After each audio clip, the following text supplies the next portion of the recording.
Hello everyone. তো পুজো তো চলেই এসছে একদম দরগড়ায়। আর শেষ মুহূর্তে দেখবে লাস্ট মিনিট শপিং কিন্তু সবারই থেকে যায়। তো চলো যাচ্ছি এখন এম বাজারে, যেটা নাকি এখন SF রোডই খুলে গেছে। তো বেশ কিছুদিন আগে এই স্টোরটা ওপেন হয়েছে। চলে এসেছি মেন সেকশনে। তো চলো দেখছি কিছু জামা কাপড়, যদি ভালো লাগে তো নিয়ে তো নেবই। তো এদিক ওদিক করে বেশ অনেকক্ষণ ধরে দেখছিলাম, কোনোটা কালার ভালো লাগে তো প্রাইস একটু বেশি, তো কোনোটা আবার মানে কালার অ্যাভেলেবেল নেই। তো এরকম করে করে তেমন কিছুই ভালো লাগেনি। তো এখন কিড সেকশনে দেখছিলাম, আমার একটা কালকে নেমন্তন্ন আছে, তো সেটাও ভালো লাগলো না।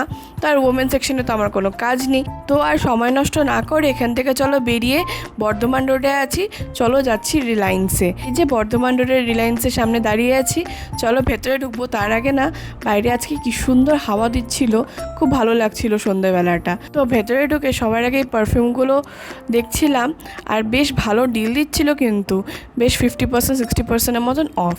এবার চলে এসেছি জামা কাপড়ের সেকশন, ঘুরে ঘুরে দেখছিলাম আর বেশ ভালোই লাগছিল জামা কাপড়গুলো। তো আমার নেওয়া হয়ে গেছে, বেশ চয়েস মতনই পেয়েছি।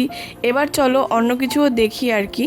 তো তার মাঝখানে এই টি শার্টটা আমার ভালো লেগেছিলো, এটা নিলাম না। তো এখানে নেল পলিশ দেখছিলাম, কিন্তু আমার নেল পলিশগুলোর না দামটা খুব বেশি লাগছিল। তো এখানে দেখো কি পেয়ে গেছি, বেশ ছোট্টবেলাকার কথা মনে পড়ে যায় এগুলো দেখলে পরে। তো এখন বিলিং সেকশনে এসেছি, কিন্তু যেহেতু এখন পুজো আর খুব ভিড়, বিলিং কমপ্লিট করে এই দেখো আমাকে এটা কিনে দেওয়া হয়েছে। কেন কি সাথে এসছে আর কিছু নেবো না তা হতেই পারে না।